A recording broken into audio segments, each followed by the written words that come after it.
दिन था आपका 18 फरवरी 2025 का।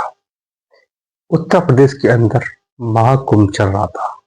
उसी महाकुंभ के बीच एक ऐसा परिवार भी आया था जो कि दिल्ली का रहने वाला था। पति का नाम था अशोक और पत्नी, जिनकी उम्र थी करीब 35 वर्ष, उनका नाम था मीनाक्षी। इन दोनों ने सोचा क्यों ना, अभी उत्तर प्रदेश के अंदर प्रयागराज महाकुंभ का मेला चल रहा है, लोग वहां स्नान करने के लिए जा रहे हैं, तो क्यों ना हम दोनों पति पत्नी इस महाकुंभ में संगम में डुबकी लगा के क्यों ना आए जाए। तो जो पति होता है, ये दिल्ली की एमसीडी में नौकरी कर रहे थे और ये जैसे तैसे करके छुट्टी लेते हैं और छुट्टी के बाद ये दोनों पति पत्नी दिल्ली से निकल जाते हैं महाकुंभ के लिए। महाकुंभ में जाके संगम के तट पर वो वहां पर गंगा में डुबकी लगाते हैं। तभी एक ऐसा कांड उनके साथ हो जाता है जिसको आप सुनोगे तो आप भी दंग रह जाओगे। दोस्तों, ये फिर वहां से निकलते हैं दोनों पति पत्नी, करीब 1-2 मिनट की ये वीडियो बनाते हैं और सोशल मीडिया पर उसको वायरल कर देते हैं कि हम दोनों पति पत्नी में कितने अच्छे मधुर संबंध हैं और यहाँ गंगा में डुबकी लगाकर हम दोनों में जो प्रेम दिखाई दे रहा है, ऐसा उन्होंने वीडियो बनाकर सोशल मीडिया पर डाल देते हैं। और वो फिर निकल जाते हैं आगे, एक रहने के लिए धर्मशाला या कोई होटल या कोई लॉज तलाश करते हैं। तलाश करते करते ये एक महाकुंभ में जगह पड़ती है, उस थाने इलाके में पहुंच जाते हैं जहां पर एक मकान है जो लॉज के लिए यूज की जा रही थी। वहां पता करते, उसके पड़ोसी था जहाँ सब्जी की दुकान थी उसकी, उससे पूछताछ करते, उससे विनती करते हैं तो वो एक रात को ठहरने के लिए वो मकान कमरा उनको दे दिया जाता है, जिसमें वो बताते हैं कि हम दिल्ली से आए हुए हैं, पति पत्नी है, थक गए हैं, थोड़ा रेस्ट कर लेंगे, आराम मिल जाएगा। तो उन्हें कहा यह श्रद्धा का सब भाव लेकर यहाँ इस मेले में लोग आ रहे हैं, तो वो कैसे करके 500 रुपए किराए पर वो उनको रूम दे देता है। दोस्तों, आपको वीडियो हमारा अच्छा लगे तो आप नए आए हो चैनल को जरूर सब्सक्राइब करना, लाइक करना, छोटा सा कमेंट भी करना, जिससे मैं आपको अगले वीडियो में आप लोगों का नाम ले सकूं।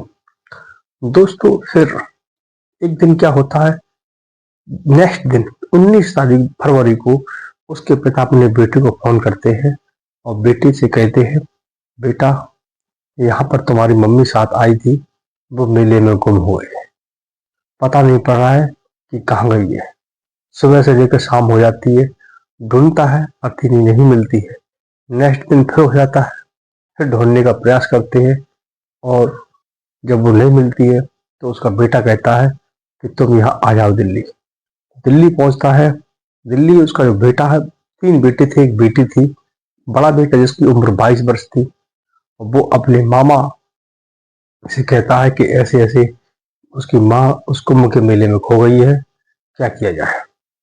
तो वो दोनों निकल जाते हैं कुंभ के मेले में। उसका छोटे भाई था, वो सभी लोग उस कुंभ के मेले में पहुंच जाते हैं ढूंढने के लिए। दिल्ली से ट्रेन में बैठते हैं और ट्रेन से सीधे उतरते हैं, वहां जो जंक्शन पड़ता है प्रयागराज महाकुंभ का, उस रेलवे स्टेशन पर उतरते हैं और वहीं से हाथों में वो फोटो ले लेते हैं अपनी माँ का और वहीं से लोगों से पूछना चालू कर देते हैं।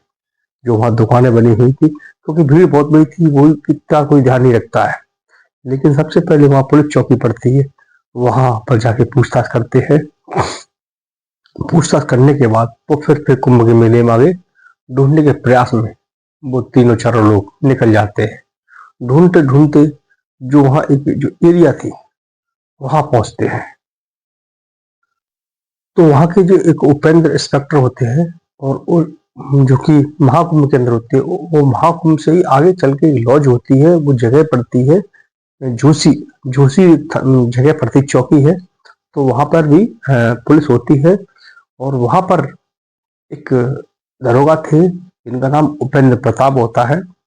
लेकिन महाकुंभ में जब ये तस्वीरें लेकर वहां पहुंचते हैं तो वहां पर काफी घटनाएं हो चुकी थी पहले ही, भगदड़ में काफी लोगों की मृत्यु हुई थी कुछ, और वहां जो गुम हो जाते हैं तो वहां उनके अनाउंस करके उनको बताया जाता है, तो वहां भी उन फोटो को दिखाया जाता है। तो वहां उन फोटोओं के नाम या वहां स्क्रीन पर नहीं थे, ना रिकॉर्ड था। तो वहां जो दरोगा होते हैं उपेंद्र प्रताप, उनसे कहते हैं झूसी, जो वहां चौकी पड़ती है, वहां पे एक मामला आया था, वो संदिग्ध महिला मिली थी।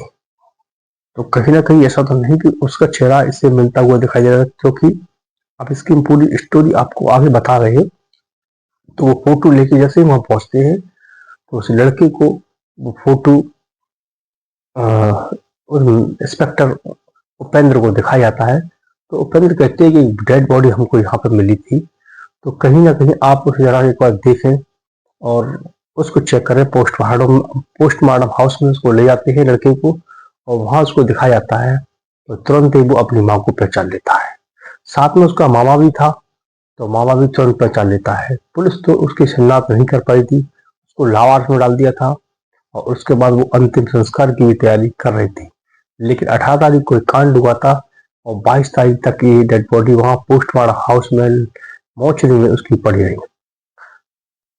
हो सकता है कि पुलिस ने वहां उसको अंतिम संस्कार भी कर दिया गया हो, लेकिन उसको फोटोग्राफर थे, फोटो थी उसकी, जो और भी सारी पहचान होती है, वो पुलिस अपने पास रिकॉर्ड के तौर पर रख लेती है। जब उस लड़के को दिखाया जाता है तो उसकी बेटा अपनी माँ को तुरंत पहचान लेता है।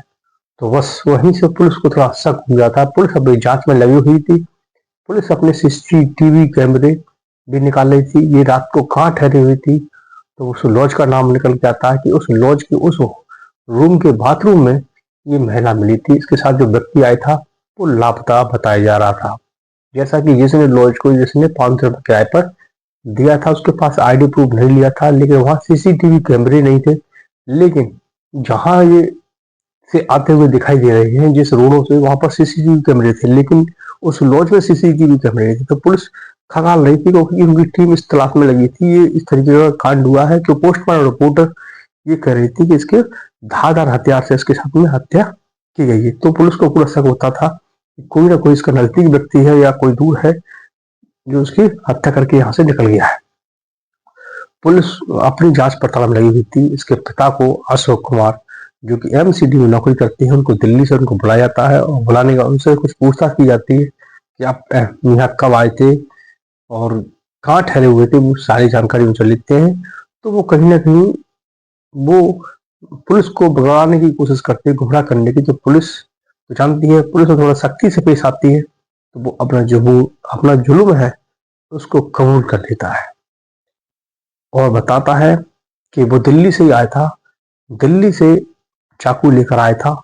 यहाँ स्नान करते हैं, स्नान करने के बाद वो लॉज छोड़ते हैं, लॉज में ठहरते हैं। जैसे ही वो बाथरूम में जाती है, पीछे से वो चाकू लेकर आता है, और कई बार उसके गर्दन में वार करता है, और मौके पे ही वो उसको वहीं मारकर भाग जाता है। और बेटे को पूरी ऐसी बनी हुई बनावटी कहानी सुनाते हैं जिससे किसी को शक ना हो, कैसे मेले में भागदौड़ में कहीं चली गई या गुम हो गई। वो ये प्लानिंग आज से 4 से 5 महीने पहले ही वो कर रहा था। इसका मुख्य कारण था कि उसके कहीं अन्य किसी अन्य महिला से अवैध संबंध थे, जिस वजह से उसके परिवार में, उसके घर में उसकी पत्नी उससे लड़ा करती थी। तो वो उस पत्नी को रास्ते उठाने के लिए उसने इतना बड़ा कदम उठाया। अब पुलिस ने उसको पकड़ लिया, और उसको पकड़ने के बाद पुलिस ने उसको वहीं से जो 2 के मुकदमे में जेल भेज दिया। अब दोस्तों, यहाँ इस कहानी सुनाने का मकसद ये था, आपका दिल दुखाना नहीं है, कि ऐसी घटनाओं से हमें सबक सीखना है सबको, कि अब तो वो जिससे मिलना था उससे भी नहीं मिल पाएगा, क्योंकि उस पर 302 की मुकदमा लगाए और चला जाएगा जेल। और दूसरा, उसने अपनी पत्नी को खो दिया, जो जीवन भर तक उसका साथ देती। उसको अपने हाथों से ही मारकर उसने क्या ले लिया। उन बच्चों की माँ थी, जो उसके घर में भी बेटों बेटियों की शादी नहीं होती, उन बेटों को भी बिना माँ का कर दिया। तो ऐसे जो पुरुष है, जो गलत अवैध संबंध करते हैं, उसके एवज में घर में कलेश होते हैं, उसके बाद ऐसी घटना को अंजाम देते हैं, फिर उनका पूरा जीवन बिखर जाता है। तो ऐसे लोगों से सावधान रहें, सतर्क रहें, और इस कहानी को जो भी सुन रहे हैं, तो जरूर आपको अच्छा लगे तो आगे शेयर करें, लाइक करें और सब्सक्राइब